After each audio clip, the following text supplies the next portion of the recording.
Wireshark offers us several different ways to save packets.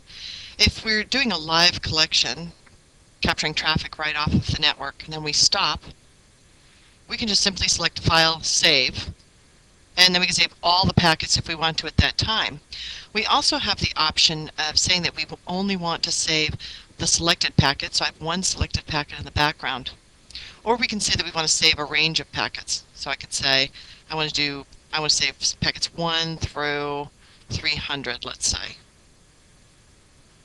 We just give it a name, and this is an HTTP download 1.pcap. We can say save. Now, if we clear that out, I don't want to save anything else.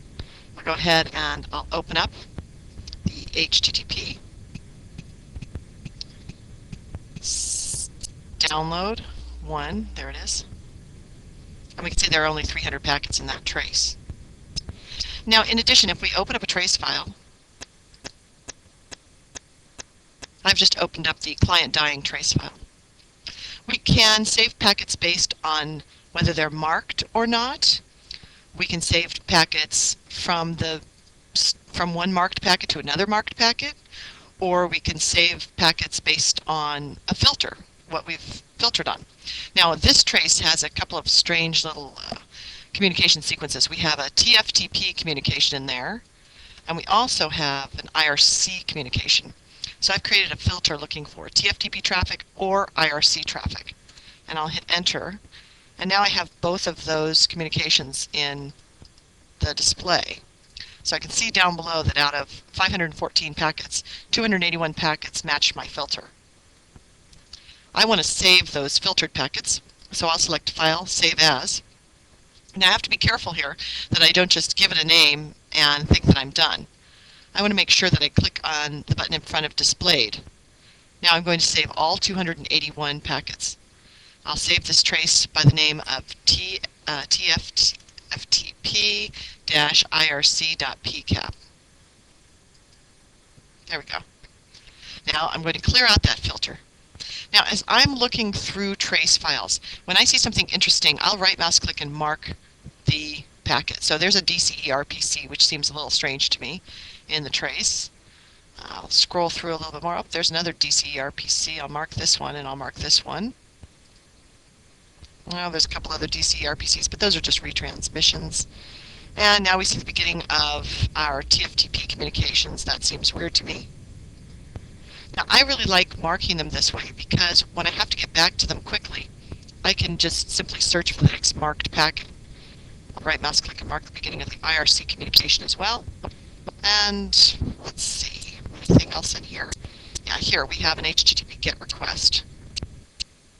So those are my marked packets, and they all show up with a black background and that white foreground. If I want to just save out those marked packets, I'll select File, Save As, and then on the left-hand side here, I'll select Marked Packets. Give it a name, Unusual Packets.pcap, and save. Now I can unmark all packets and select the beginning and the ending of a sequence. Mark the beginning, mark the end of the sequence, and have it just save the packets from the beginning to the end based on the marker. So I'm going to select, let's say, this packet number 216. I'll mark it, and then I'll scroll through, go up to packet 265, and I'll mark that one. Now if I wish, I can say that I want to save from the first to the last marked packet. Now the interesting thing here is that I still have the option of whether I'm focusing on the captured packets or the displayed packets. Now, this is where this would come into play when you're working with the marked packets. I'm going to cancel out of that, and I'll go up, and I'm going to clear all of the packets. Well, let's say I mark this DCERPC as an interesting packet, and there's a SYN packet. Oops, there's a SYN packet here coming in I think is interesting, so I'll mark that one. I'll mark this one right here, and maybe this TFTP packet. Now if I put on a TFTP filter, not all of my marked packets are visible to me anymore. I've only got this one marked packet visible to me. So now when I select File Save As, you can see we have a difference in number in the marked packets between the captured marked packets and the displayed marked packets. If I only wanted to save the ones that were currently visible to me with the display filter, then I have to make sure that I click on the displayed button. But if I want to save the packets, even though they're not visible to me, I can still do that. I can say I want to save all the packets from the first to the last marked packets. And I'll save it as marked packets.pcap.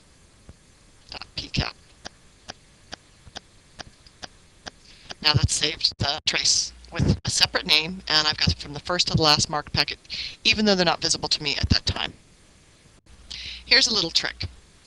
If you're going to save all of the TFTP traffic, and you want to analyze it using another protocol analyzer, you can say File, Save As, and here are all the types that Wireshark recognizes. So if I wanted to, oh look, I can even go back to the old Novell Analyzer product. Wow. But I can save it in Sun Snoop format. I can save it in a format that Netmon will accept. I can save it in a sniffer, the 1.1 version of sniffer format, or network instruments, observer product format. You can save in all these different formats. And then you can go and you can pick up the trace file in that other analyzer and do additional analysis on your communications.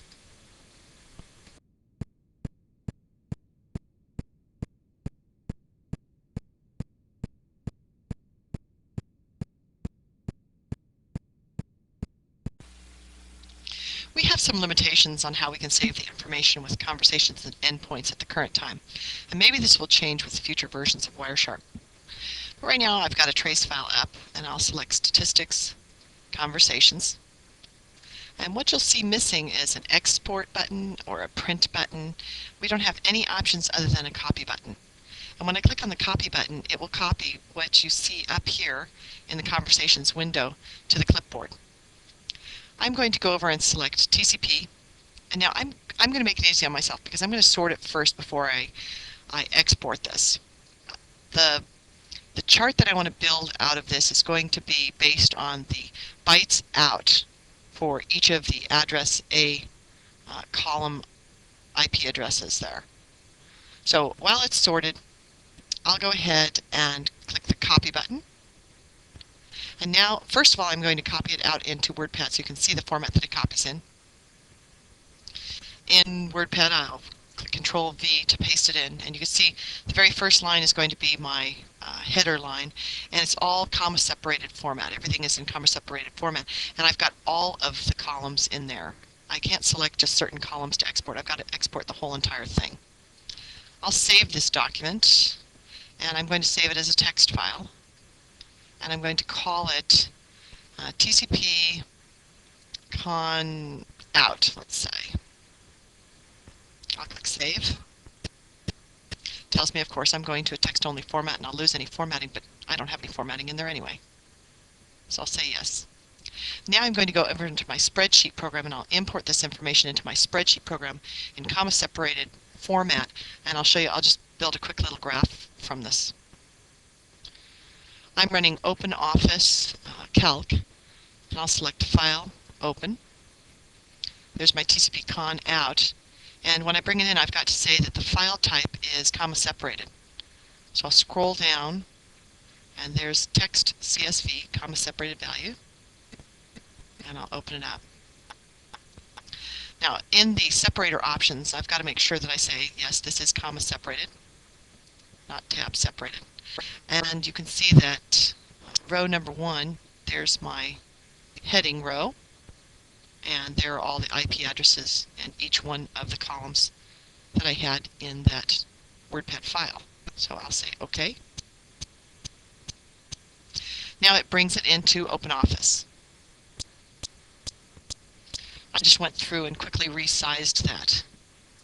Now in this case, I'm interested in charting out, let's see, column A, and I want that bytes out from address A, so I'm going to select column H.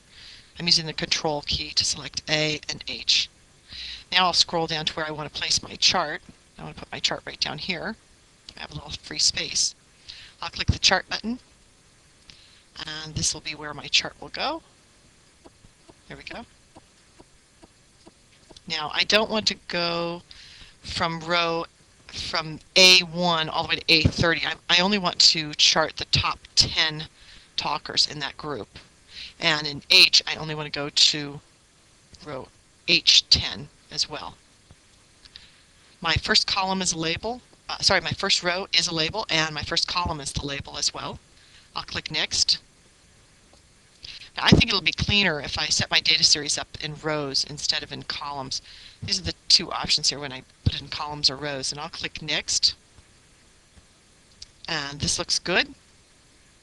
I'll give it a title.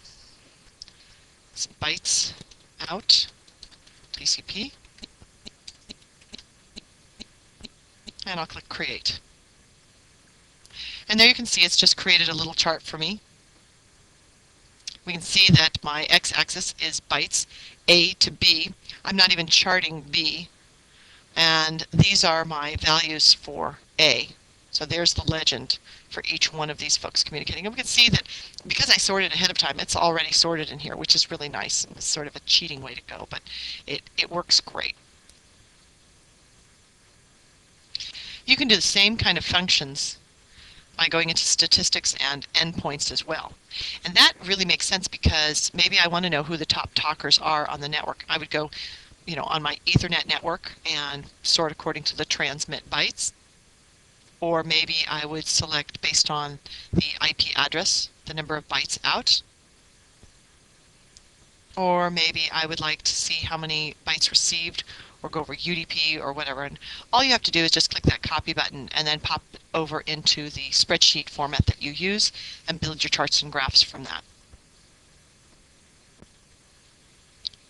Flow graphs are some of the more interesting charts and graphs that Wireshark has, but unfortunately this time we can only save those out in ASCII text format. I'll show you how that's done and what it looks like. First I'll select File, and I'm going to open up a trace file of an FTP communication. So here's our FTP client making the handshake. There's the response coming back, etc. Under Statistics, I will select Flow Graph, and I have no filter applied, so I can just select all packets. And I think the general flow gives me a lot more information than the TCP flow does. It doesn't matter, I'm not doing name resolution, so the last part won't matter to me. I'll say OK. And there's my lovely flow graph. And because I selected the general information, not just TCP information, I've got all of this detail here showing the request for user Fred, and then the response, the password, everything like that. So at this point, I can select Save As. And the default, as I said before, is it's going to save this as an ASCII text file. Now, I have a directory right off of the root of C, and the directory is called tests. And I'm going to save it in my tests directory. I'll call this file, I'll call it ftp test1.txt. I'm going to just save it as a standard text file, so I went ahead and put the extension on it anyway. I'll say OK. Now I'm going to go over to WordPad and open it up in WordPad. In WordPad, I'll select Open, point to my FTP test1 file, double click, and there it is. And this is really common, unfortunately. You'll get a lot of line wraps on this.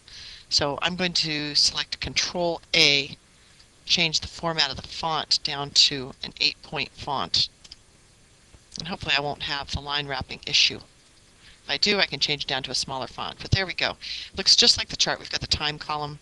We've got the two devices communicating. You'll see, though, that we've got a cutoff right there where we lost some information. FTP SYN, sequence, ACK, little things are missing like that. But we have all the detail on the right-hand side, which I really like. This is great when you go to print it out to show someone, hey, this is what happened in the communication.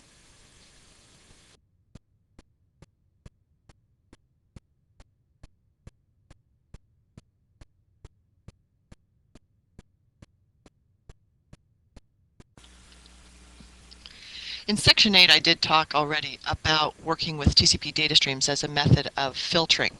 In this section, I'm going to talk about the different variations for saving those TCP data streams out, and I'll give you another example of reassembling data after it's been captured and collected as a TCP data stream. The trace file I'm going to open is called ftp-download-group3. And in this trace file, we have 3 different FTP downloads taking place. We don't have any of the FTP control channel information. We actually just have the download channel information. So we're not looking at packets to and from port 21. We're looking at the actual file transfers taking place. The first thing I'll do is go up to Statistics and Conversations. And we can see that we have 5 different TCP streams in here. If we want to prioritize which streams we pull out first, we can sort according to maybe the bytes column, find the streams that have the most bytes transferred across. In this example, I'm going to start with this very first TCP communication. And I'll use the Conversations window to simply filter that out first before I build the TCP stream. So I'll click a right mouse arrow, apply as a filter based on the selected value bidirectionally between address A and address B. And that just simply applied my filter in the background. So now I can just right mouse click and say follow the stream, and I'm only going to be looking at that one communication. Now, because I don't have any information about the file name yet, I didn't have any of the control information in front of this download sequence, I may not be able to tell what type of a file it is. So if I save it out, I might not know what it is, but I can tell that JFIF, that means it's a JPEG file. So I know that when I save this out, I'm going to save it out with a JPEG extension. Now, depending on what you're looking at, the different formats that you're looking at, if you were, let's say, for instance, looking at the hex dump format, in that case, if you said save as, you would be saving it as a hex dump. So I'll save a file called hex dump, and I'll go over to that directory. There's the hex dump file. I'll right mouse click, open that file, and I'm going to open it with, let's open it with WordPad. And there we go. You can see that we have the byte offset on the left-hand side, then we have the bytes themselves, and then we have the ASCII version on the right-hand side. So you have to make sure that when you are going to save these files that you have selected the proper format before you perform the save as operation. If I wanted to take this one particular TCP stream and I wanted to reassemble it, I need to select raw so that it's not saved with any sort of formatting information or any additional information. In addition, if you were following the stream and you saw some red communications coming from a client and some blue communications coming from the server, and you only wanted to reassemble the data that was coming from the server, you could click on this down arrow and say that you wanted to gather the traffic going in one direction or the other direction. And it will tell you how many bytes were transferred in each direction, so you can tell which one of the systems is sending the data and which one of the systems is receiving the data. In this case, this whole entire TCP stream contains data being transferred from server down to a client. So I've selected raw, and I'll select save as. Now I know that it ends in a JPEG extension, but I don't know the name of the file, so I'm just going to call it file1.jpg, and I'll save it to that directory. Now I'll go over there and test it and see if it does reassemble it so I can open it up again. Here I am in this directory, and the only reason it's given it the icon in front is just because of the extension. It could be completely wrong, but it would still give it that icon. I'll double click on the file, and sure enough, there is the JPEG image completely reassembled. Sometimes we can tell what the extension should be and what type of file it is based on the contents of the file itself. Let's go take a look at one of those. I'm going to close out this TCP stream, and I'll clear my filter that I have. I'll go back into the conversations area, and again I'm going to look at the TCP streams, and I'll sort them. And I'm going to look at this, let's see, the third, I'll take the third one down, the third most active communication based on the byte count. I'll right mouse click, apply it as a filter based on the selected value going to A or B bidirectionally. Now I've just pulled out that particular communication. Remember that if you're in the middle of a trace file and you have a lot of different conversations going on, you don't have to use the conversations window to pull one of those out. You can just right mouse click on any one of the packets in the TCP stream, and it'll pull that one out. So now I'm going to say I want to follow that stream. And here, now I don't have anything readable in the upper left-hand corner at the beginning of the file that tells me what the file is. But if I scroll down, I can tell that it's some sort of a document that has instructions. And I'm looking for anything that indicates what type of a file it might be, and there we go. We can see it says Microsoft Word document, Microsoft Word, and MS Word doc right there. So now I know that when I save this one, I'll select raw, save as. I'm going to save it as file2.doc.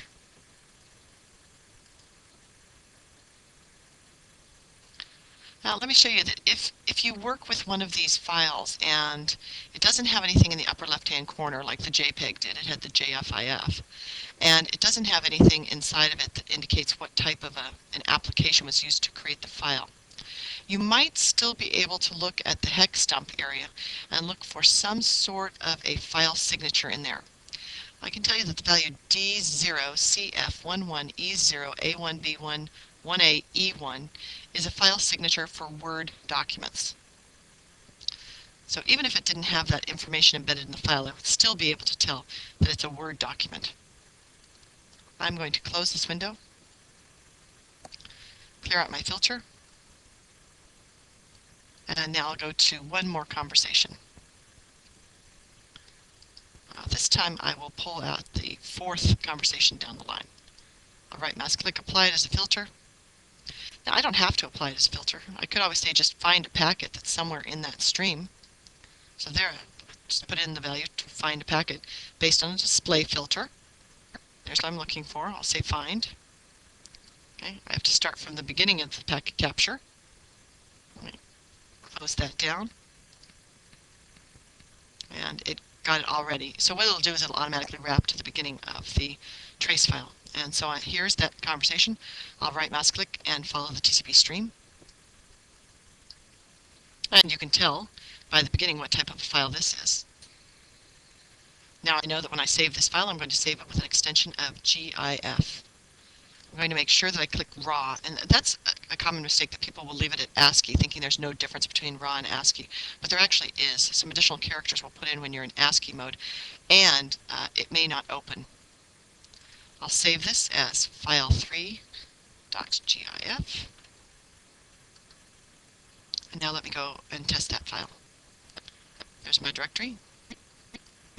I'm going to double click it, and there we go. Now, besides doing reassembly, we can also look at bidirectional communications and see the color coding there. Anytime you spend too much time in the bottom right-hand corner in the hex window portion, that's when you really want to start following the TCP stream. Let me bring up another trace file. I'll clear out my filter first of all. I'm going to open up another trace file, which is called client dying. Now here we go. We've got this big, long trace, lots of communications in here. There's a TFTP communication. I'll scroll down to find a TCP communication, and we'll just look at this. Here I've highlighted a TFTP packet, and that'd be great if that one could be reassembled so I could just read what was going on in there.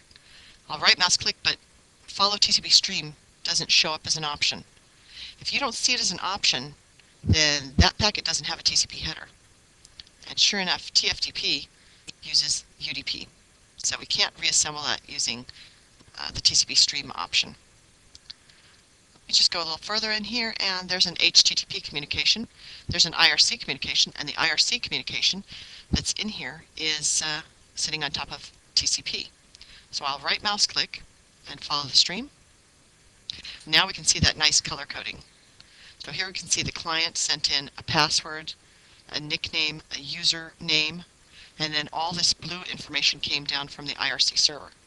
Then the client went back and sent some more information up to the server, and the server came back and answered that. So we see it going back and forth with the color coding. Remember that you can change that color coding if you don't like the red and the blue. You can go into Edit Preferences, select Colors, and here are the colors that you're using by default for a marked packet, a TCP stream client, and a TCP stream server. So you can change them if you wish to. Once you change them, don't forget to click apply, and then your streams will show up in a different color when you view them.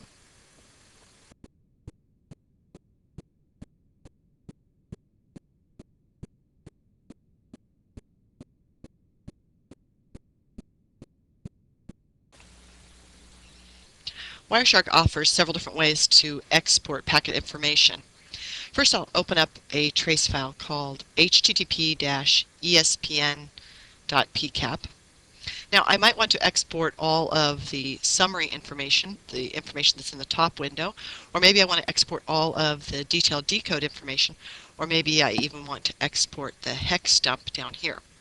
I have a choice when I export whether I want to export just a selected packet, or if I want to export maybe just marked packets, or I want to export packets from the first marked packet to the last marked packet.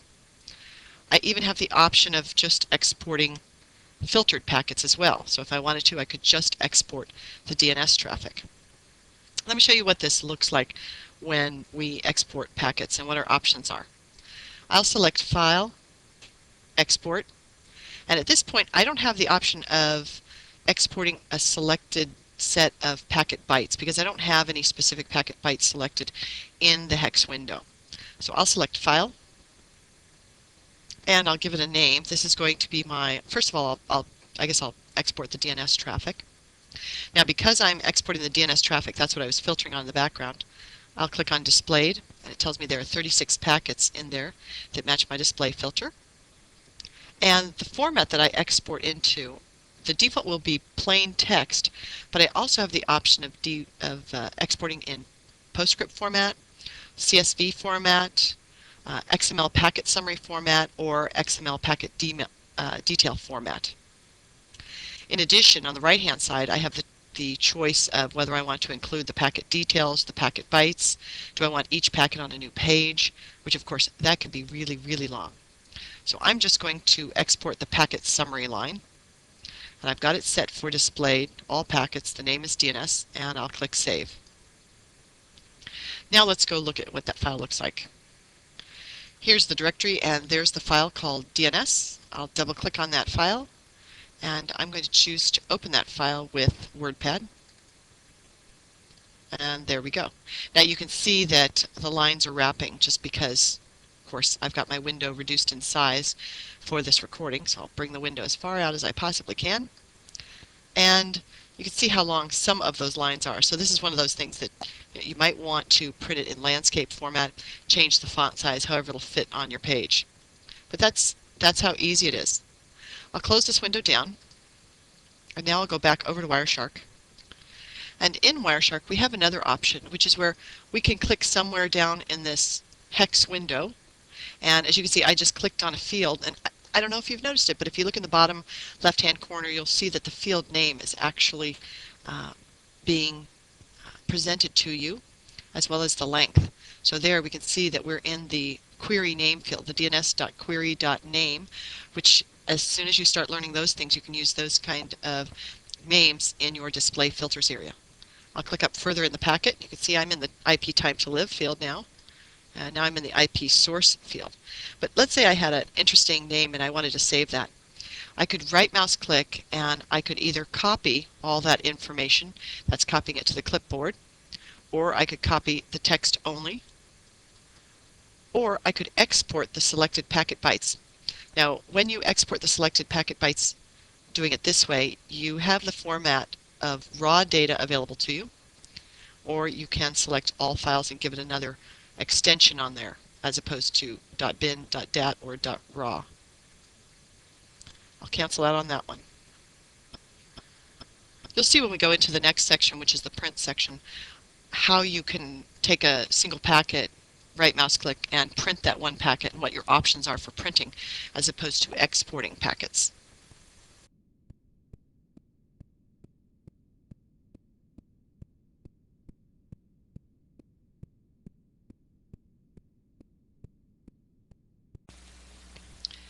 In this module, I'm going to show you how to print in Wireshark. And I've simply opened a trace file. This one is the http-espn.pcap trace file. And I'll select File, Print, and the print window comes up. Now you have a choice in here to print in either plain text or in PostScript format. And typically most people will print in plain text. If you print in PostScript format, there's a note inside of that PostScript file that tells you how to do conversions between PS format and PDF format using a tool called GhostScript. I'm going to print in plain text format, and I have a choice of what packets I want to print, just like we have with saving and exporting. I could choose to save all packets or print all packets, or print only selected packets. Again, I have the option of just selecting displayed packets as well. I could print the marked packets only, or from the first to the last marked packet, or I could specify a range, and I will specify a range from 1 to 100. In addition, you have the choice of whether you want to print just the summary line, that's that top area there, or the packet details. And if you print the packet details, do you want them collapsed, or as they're displayed in the background, or all expanded? So that means clicking on these little plus symbols in your detailed decode that expands them, and then when they're a negative, a minus, you can collapse them at that point. So however you want to lay it out, it will remember that and use that if you select as displayed. And then you can also choose to print the packet bytes. That's the hex dump down at the bottom. In addition, just like we have with exporting, you have the option of saying that you want each packet to be on a new page. So I'm just going to print the packet summary line. I've directed it to the C:\tests directory. If that's not the directory I want, I can browse and choose another directory, but that is the directory I will use here. And I'll give it a file name of test print dot, and I'm going to call it .txt because I'm going to use a text format. I'll click print. Now let's toggle over and take a look at that file. Here it is, and I will open this file, and there is our text file. Again, I was just getting the summary line, and on your system, of course, you probably would want to print in landscape mode on something like this, or reduce the font size. Now, just a moment ago, I printed out in a PostScript format, and I wanted to show you what it looks like. So I'll say that I want to open this file. There we go. And at the beginning it says PS Adobe 2.0, and there's a note in here about GhostScript, which is the tool that you can use to convert these PostScript files over into PDF format. GhostScript is available online at SourceForge as well, so you can download it from there. I'll close this window out, and let's go back over to Wireshark. Another option we have inside of Wireshark is just to select a packet off of the summary window, right mouse click, and say that we want to print. It'll bring us up to the print window, and it will already have selected this second setting, selected packet only. So that's all it's going to print, because obviously you were looking at the packet a moment ago, you right mouse clicked on it, so it makes the assumption that that's what you're going to want to print. So printing is pretty simple. The only two printing formats available to you are plain text and PostScript. The time when printing gets frustrating is when you open up some sort of a statistic. Maybe you look at the summary and you find that you're missing a print button. And hopefully that will change in future versions of Wireshark.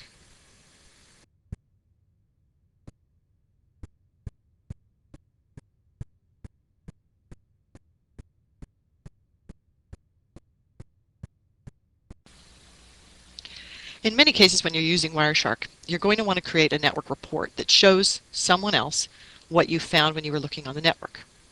Now in this instance, I have a trace file open called download bad to good. And what I'd like to do is I'll show you some of the graphics that I would include in a report.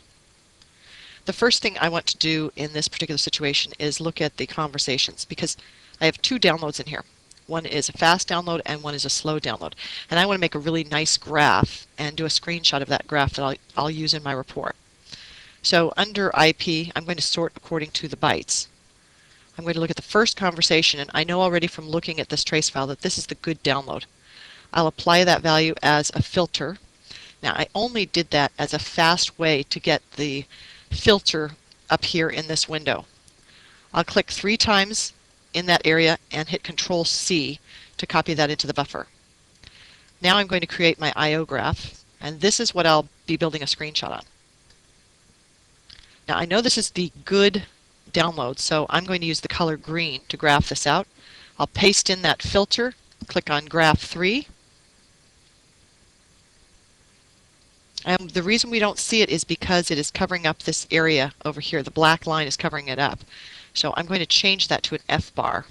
So there's our good download. Now, I like keeping the black line in there if I'm going to use this F bar format. I'm going to toggle back over to Wireshark now, clear this out,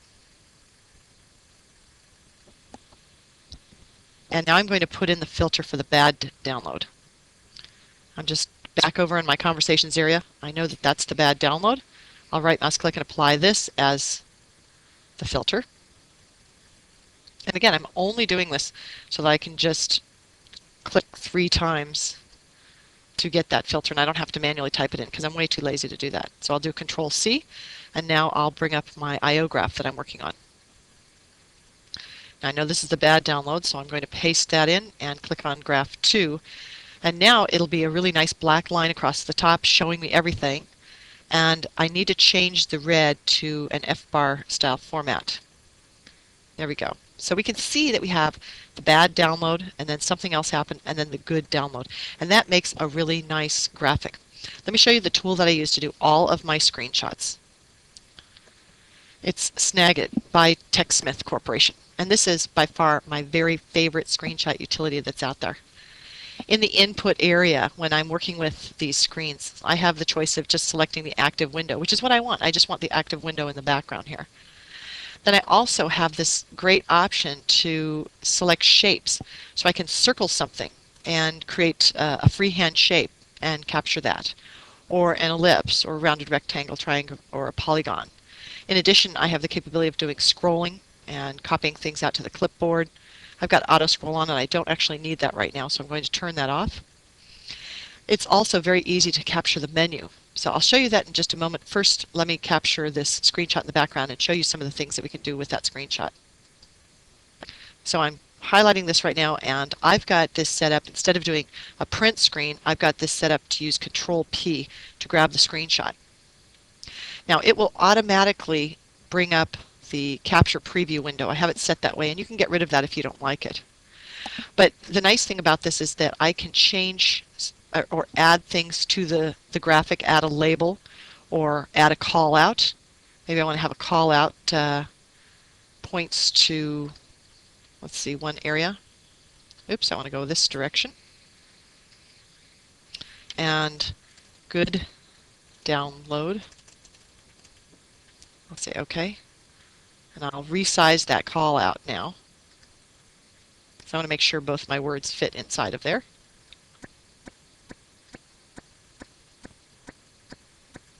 Bring this up, change the pointer. There we go. Now that is a lot nicer than having to, manually go in and bring it into another program. And I've just copied and pasted that, and I'm going to go in and edit this where it says bad download. Say OK. And now I can change the pointer so it points towards the bad download. And maybe I even want to change the property colors so that this is red and the other is green. There are so many things that you can do with this tool. I'll show you what it looks like when you bring in another graph and you start working with the spotlight and magnify effects as well. That can be really, really nice, what you come out with for your report. First, I'll save this image as bad-good. And by default, I'm going to save it in PNG format, which is nice because then I can put it over another background at some point. It'll just match right up to the edge. I won't have a white square behind it. So I'll save that. Close this down. I'm done with this. There's that directory. OK. Now I like this. I'm not going to get rid of this. So I'll just pop back over to Wireshark. And let's say Let's say I see something of interest in a trace file. Maybe as I scroll through here, I see a lot of window update packets or something. If I think this is an interesting screen and I want to really highlight this window update, I'll hit Control P, and now I want to focus on that window update area. I don't need the paint tools, so I'll get rid of that. I'll right mouse click to bring us over further on this side. Now I'm going to select Spotlight and Magnify. So I'm going to select the area that I want to magnify, and really I want the reader to be focused in on this area of the packet. Now I'll click Continue, Spotlight, and Magnify, and I'll magnify out that area of the trace. That might be a little bit much. That's good. And I'll dim the background so they won't be focused on the trace information in the background. I'll even blur the background a little bit to make sure that they don't focus on that too much at all. If I wish, I can do a drop shadow on that, which makes it look really nice. And I can move it to the side. So I'll change its horizontal position. There we go. Now we end up with a really nice looking graphic.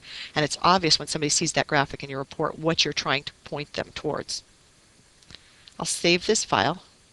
I'll call this Magnify 1. And I'll show you one last thing that you can do when you're working with the full screen screenshot like that. There's the option of doing perspective and shear. And I'm going to select, well, maybe I'll keep the selection. No, I'll select the entire image and continue. And what I'm going to do is change the perspective of this graphic image so I can turn it to its side. Let me scroll over so you can see what I've done to it. Fantastic. You build a report and you put something like that on the front of it, and it's really going to get someone's attention. I'll save this file as Magnify 2, and I'm finished with that file. And I'll cancel out. Now I also want to show you how you can date and timestamp your graphics as well. So here's the image that I want to include in my report. Actually, let me pick something new. Let's open up a different trace file. We'll open up client dying. It's an interesting trace. There's a lot of IRC traffic in there, a lot of color. And I'll hit Control P to save that whole screen. Now I've changed my mind. I don't want to save the whole screen. I only want to save a portion of it. So I'll finish with this file, and I'm not going to save it at all. I'm going to cancel out of this. In this case, I'm going to toggle back over to Snagit. And for the input this time, I'm going to say that I want to capture a region. Now I'll pop back over to Wireshark, hit Control P, and I'm interested just in this area. Now that's all I have here. I want to apply a caption to this graphic, so I'll click Caption, and there's my date and time stamp. I can just pop it right up on top. By default, it's going to place that caption outside of the image. If I wish, I can put it inside of the image. There it is down on the bottom. And you have some options for caption setting, such as what text color do you want for your font. Maybe I want it to be in red. There we go. And then the background color, I want it to really stand out, so I'll put it in a light yellow. It's great. They did such a good job with this tool. It looks so nice. They did a lovely job, and it makes life so much easier when you're trying to build a network analysis report. I'm going to finish with this file. I'll save it. I will call it Caption 1. Now, I mentioned captioning before, but let me show you how you can automatically put captions on all of your pictures. I'll select Filters and Caption and say that I want it to prompt me for a caption. So there will be the graphic up there, and this will be where the sample text will go, whatever I put as the caption. And I also want it to be date and time stamped. Say OK. Now in a moment I'll do a capture for you, and you'll see that I'm prompted for the caption. But this time I'm going to pick a different input type. I'm going to select Input, Shapes, and I'll do ellipse, let's say. This is nice. Over in Wireshark, I'll hit Control P. Now this is the area that I want to build a screenshot from. And there it is. It's asking me what caption I would like. Strange IRC stuff. I'll say OK. And there is my screenshot. There's my caption down below, and there's my date and timestamp up above. I'm going to save this file as ellipse and finish that off. Cancel out of there. This is great. I can't say enough about Snagit and the other tool that I use from TechSmith, which is Camtasia. Fantastic tools. And remember, you should be documenting what your findings are. You should end up that every time you troubleshoot something, make sure you grab some screenshots of it, put it into a simple little document, and turn that over to management, or keep that and hold that as an example of some of the analysis projects that you've been on.